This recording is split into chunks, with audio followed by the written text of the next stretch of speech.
Növbəti xəbərimiz isə son günlər xüsusilə azyaşlı uşaqların boğulmasıyla nəticələnən daha 2 ailənin faciəsi barəsindədir. Bu dəfə Şəmkirdə 4 azyaşlı uşağın Kürdə batdığını görən 31 yaşlı ananın onları xilas etmə cəhdi ilə özünün də boğulmasıyla nəticələnib.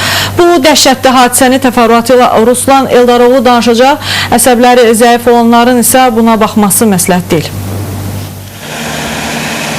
Kür çayının Şəmkir rayonu ərazisindən keçən hissəsində 4 az yaşlı olmaqla 5 nəfər boğulub. Keçili kəndində baş verən hadisə zamanı kənd sakini 31 yaşlı Xəyalə Sahib qızı Mayılzadə, onun 2 övladı 13 yaşlı Nurlan və 9 yaşlı Nurlan Rəfiyevlər, həmçinin onlarla birgə istirahət edən rayonun Cəfər Cabbarlı kənd sakinləri 4 və 7 yaşlı Əkbər Fəridə Dostəliyevlərdə çayda boğulub.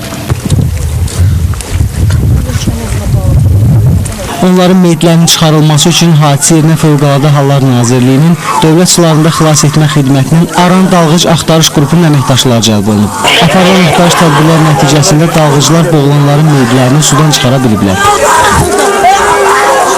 Verilən məlumata görə hadisə belə baş verib. 4 az yaşlı uşaq çay kənarında çimməyə gəlib. Suyun axını gücləndiyindən onlar batıblar. Uşaqları qurtarmaq istəyən Xəyalə Mayılzadə də özünü suya atıb. Lakin o da çayda boğulub.